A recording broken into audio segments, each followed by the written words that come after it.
the truth about my weight loss transformation. Losing weight, it's not just a physical thing. It's here and it's here. Fight through it. You can do it. Don't give up. The truth is, I have struggled with my weight my whole life. When I was 5 years old, that's the first time I remember feeling fat. I was at gymnastics class and I was wearing one of those, those super tight bodysuits that show everything. And I remember sitting on the bench beside this really small kid, and I looked down and all I could see was my belly poking out of my gymnastics uniform. And I remember feeling so embarrassed and fat at 5 years old. So embarrassed that I refused to get back up and participate in gymnastics, to the point where my mom said, if you don't get up and participate, I'm taking you out of gymnastics and you're never coming back. Me being Italian and stubborn and really embarrassed, I didn't get back up. She pulled me out and I never went back. I threw that bodysuit in the corner of my closet and I never touched it again because it made me feel so fat. Flash forward, I can't remember exactly my age. I was 6 or 8. I was in the bathroom getting ready to go to my dad's for March break. My parents split up when I was 1.5.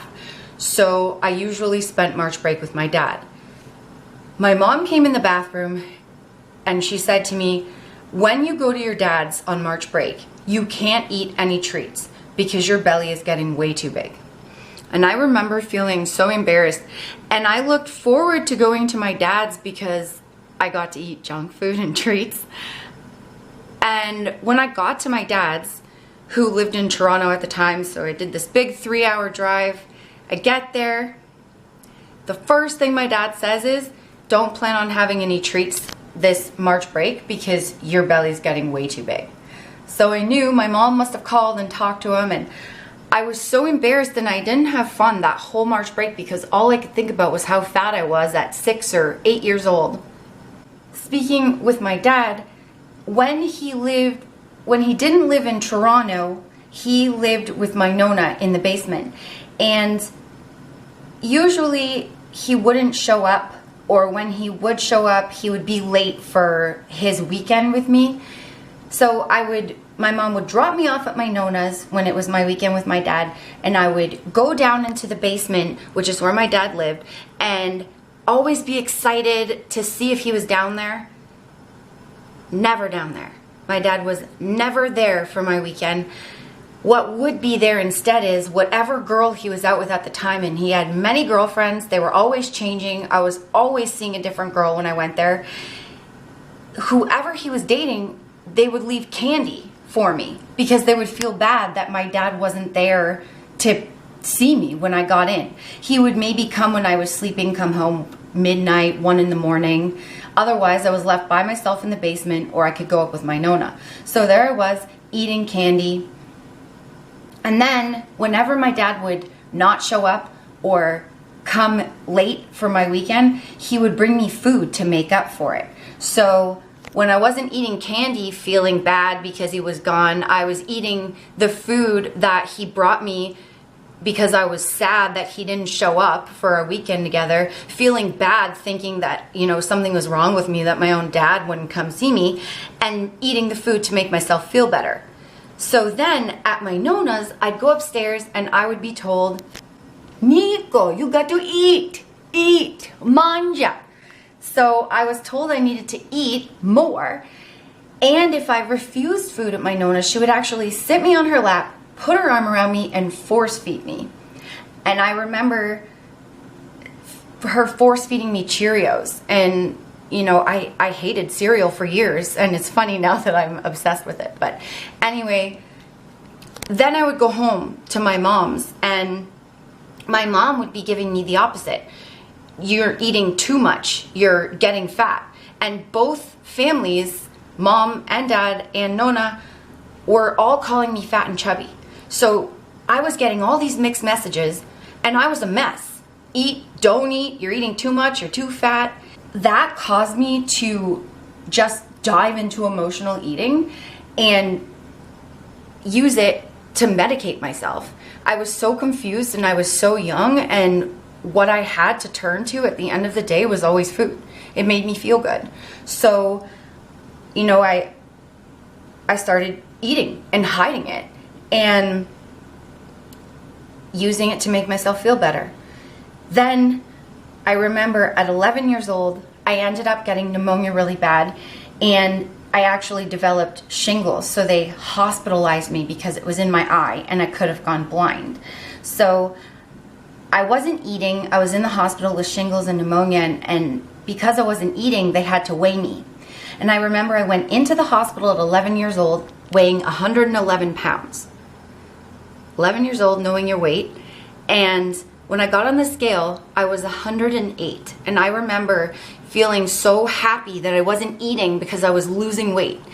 At 11, I was so skinny. When I look back at the pictures, I have no idea how I thought I was fat, because I had no body fat at all. I was literally flat as a board, super small. And I remember looking at the scale saying 108, yes, now I need to get to 106. And they actually kept me a couple more days in the hospital because I wasn't eating, because I was trying to lose weight, apparently.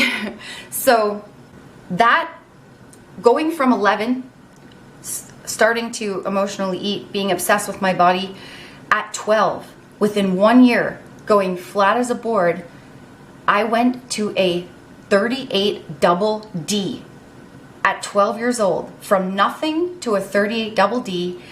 And I went from like a really small size of clothing, and I started gaining body fat. I hit puberty and I was gaining all this weight.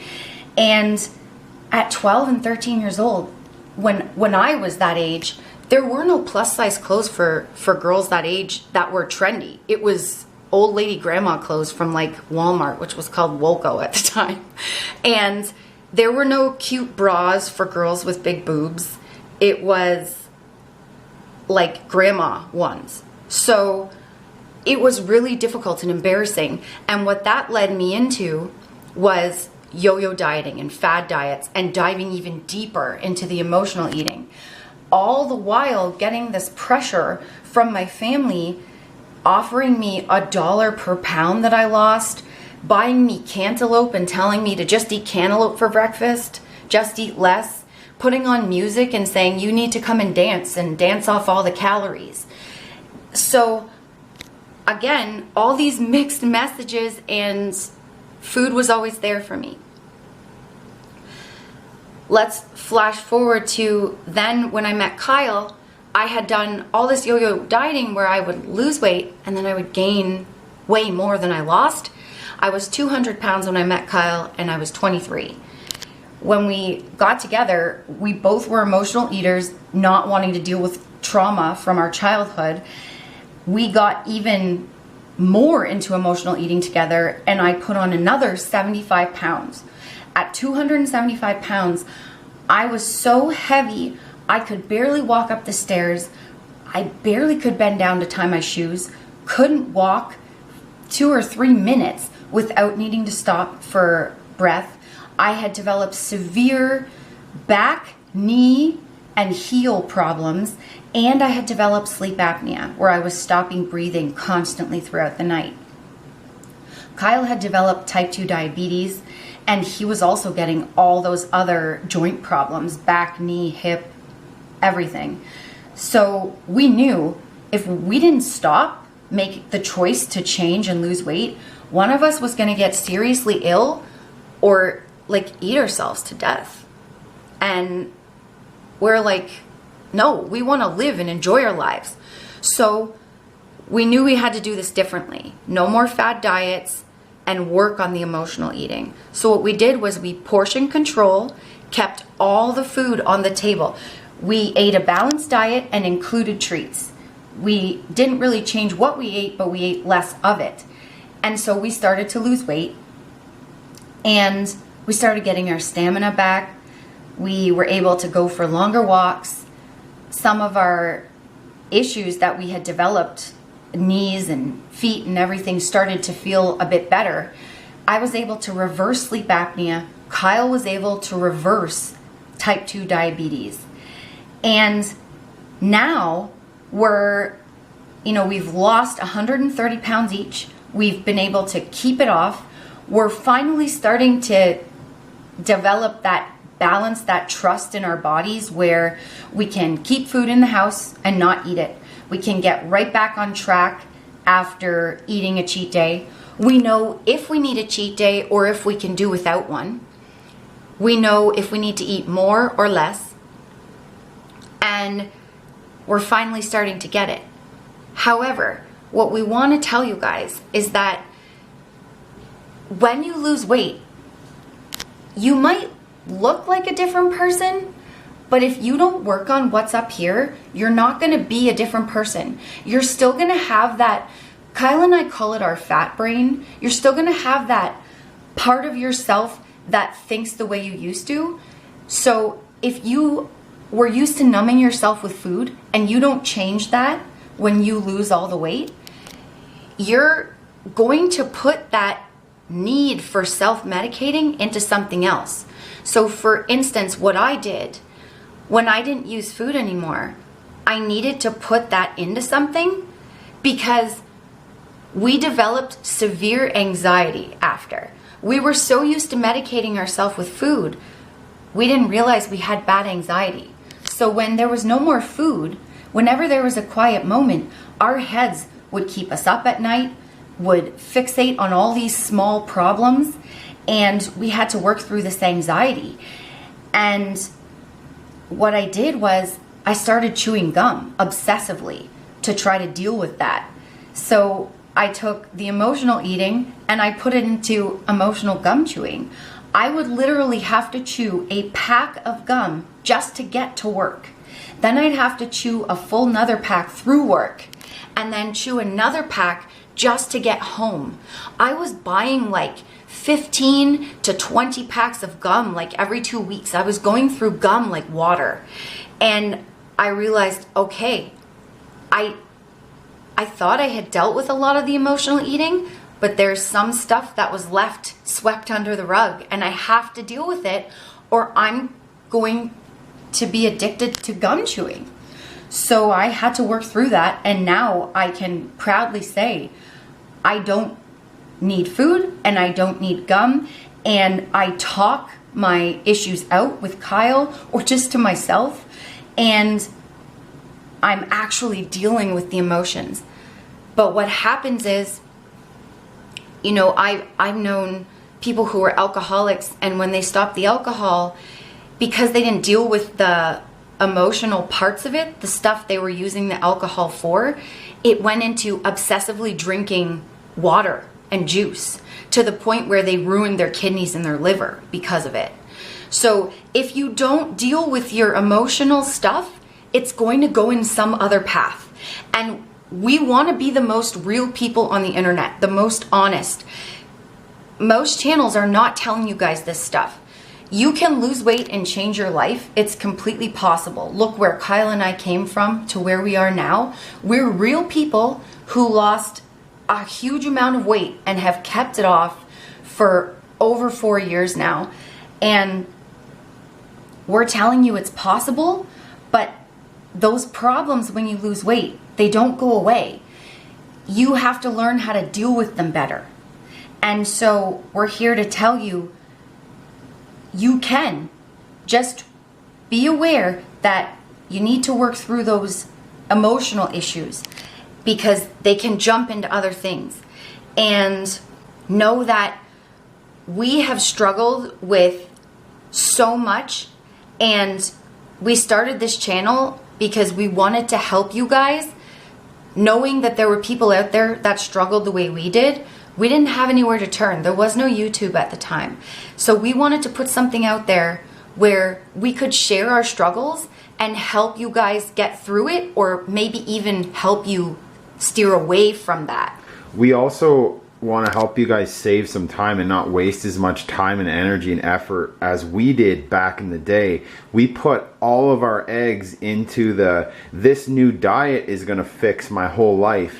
And looking back now, we wish we would have started to deal with our heads a long time ago. It would have saved us, 10, 12, 15 years. You're going to fail. We learned in our weight loss journey, we failed multiple times. It's normal. Everything you guys are experiencing, everything that you're struggling with, just know that we probably struggled with it too and may still be struggling with it. It's just that we know how to better manage it now. But know that failure is part of the journey, and if you take those failures and you use them as learning experiences, it will move you forward. In order to succeed, you must fail. That's the one big lesson that Kyle and I learned from all of this. And losing weight is more, and you'll know from our intro, losing weight is more than just diet and exercise. You gotta fix here. You gotta fix the head too. So diet and exercise are great, but you gotta work on your head. And it's gonna be scary. But just know that you guys don't have to struggle alone. We're here. We've either dealt with it or are dealing with it. And this is why our channel is here. And not only that, in the comments section, we're a community. There's no judgment. You can put your struggles down there. And even if Kyle and I can't get to the comments because there are so many of you amazing people leaving comments, amazing friends, there are our friends in the community that are there for you too. And we read them all. We might not be able to get to them, but we read them all, and just know that we think about you guys every day and your struggles, and we're always trying to come up with content that can help you through that. And we want to be here and be one of the only channels that deals with the head. Yes. And not just tells you, okay, this is how you lose weight and this is how you exercise. A huge part missing that we feel, which we want to bring to the table, is your brain. Yeah, we want to be raw and honest with you. And, you know, we were emotional messes, and that caused us to turn to food. We chose food. And now we use food to motivate us. We use it to fuel our bodies. We enjoy it now, and we're wanting to inspire you guys to, you know, be confident and say, I love food too. Now I'm using it to give my body nutrition and to fuel what I need instead of using it to medicate. And it's not a punishment to better your body or get healthier or get fitter. It doesn't have to be a punishment. Exactly. Just know we've been to the bottom of the barrel, and we know what it feels like to be struggling with food, with body image, with weight. We know what it feels like. Problems. Yeah, we know what it feels like to have the weight be so bad that it's causing mental and physical problems. We know what it's like to not be able to keep any food in the house without going through it as soon as you open it. And no matter what the media or social media is telling you about being really, really obese is healthy, no matter what they're telling you, like from our experience, it's not fun. It's not a party. It's not fun. We really hope this inspires you to keep pushing through. No matter what your struggle is, guys, we've been there and we are here for you. And we want you guys to be the best you. Be the best you, and know that it is possible. We did it, we worked through it, and now we are finally learning who we are. And go into your emotional closet and clean the whole thing out. You might as well. You're already digging deep and busting your butt in the workouts, and you're trying to eat better. Don't just clean half the closet. Clean the brain part too, and the heart part while you're at it. Yep, go full circle. Because if you want to lose it and keep it off, gotta go full circle. Yep. So, hope you enjoyed this video. Let us know down below what you think, or if you're struggling, just leave us a little note, because we're here for you, dudes and dudettes. And check us out on Instagram. At the Colettes, okay? Because you're gonna see me in my Boston Terrier dress. Okay. And dancing and fun. Well, that and makes what we're me want to eating, go. and they're doing the building the muscles. So get on there, okay? Yeah, we love to see you over there on the gram. Yeah, and we do question and answers and stuff, so go on, okay? We will. And don't forget to like and subscribe. Oh, what? You know already. Is it something to do with those slippers? It's the combination. You're gonna get the Boston Terrier dress and dog slippers of doom. That's not a Boston Terrier. The dog slippers, and and the Boston Terrier dress of doom. Get your leg off the table. I'm putting the leg all the way on now. Oh my. Hey. Hey, match the dress. No, this is not a Boston. That's triple dogs. Look, 1, 2, 3. I triple dog dare you to get your leg off the table. I'm wearing a kid's dress. See ya. Thanks for watching. Bye, guys.